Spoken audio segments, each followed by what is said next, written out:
Hello and welcome to this week's episode of Conservation Diaries with your host, Daniel. As you can see in this first clip, we have a large African Cape buffalo that is trying to alleviate a bit of an itchy horn. The boss on this animal is very accentuated, and that's very synonymous with the buffalo, almost looking as if the animal is wearing a helmet, protected and ready for all eventualities.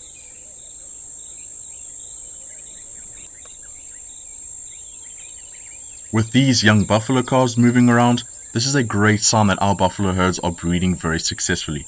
Now, being surrounded by their herd, this affords them a lot of protection and will hopefully give them a fighting chance to reach adulthood.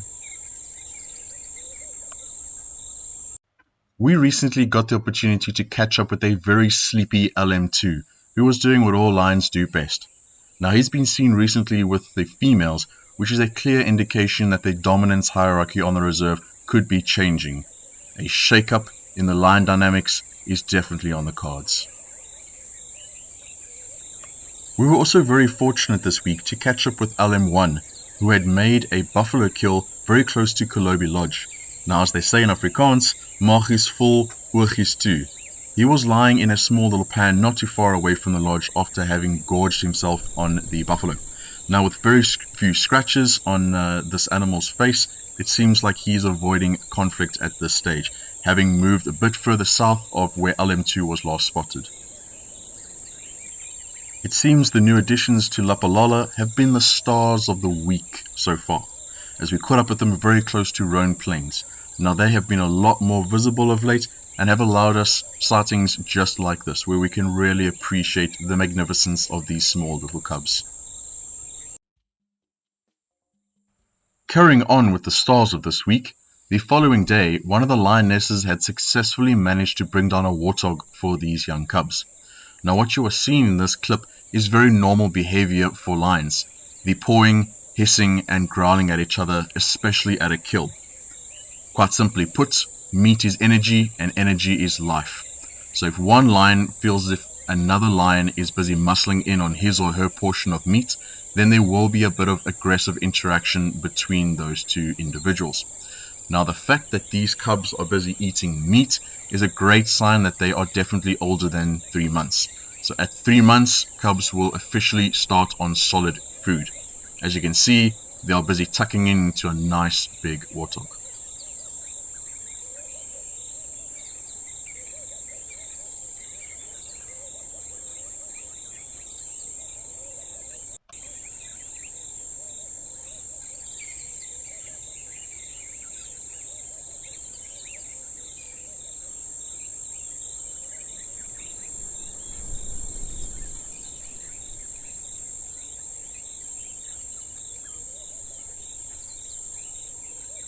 Now, this is a great example of the stalking behavior of a lioness.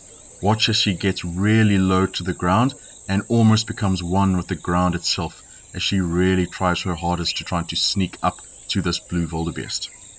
Every move is calculated in trying to get as close as possible.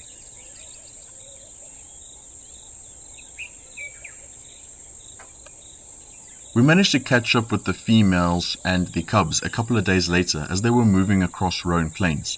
Now, as you saw in the very first clip of this week's episode, we caught one of the females and the cubs climbing up and down a dead tree. Now, cubs at this stage are bundles of energy and now more willing to display a more active lifestyle than the adults. The adults knowing that they need to conserve as much energy as possible, while the cubs are just generally looking at having a very good time. It's going to be an honor to watch these cubs grow into adulthood. So from all of us here at Tinswalo, where conservation never stops, we'll catch you all next time.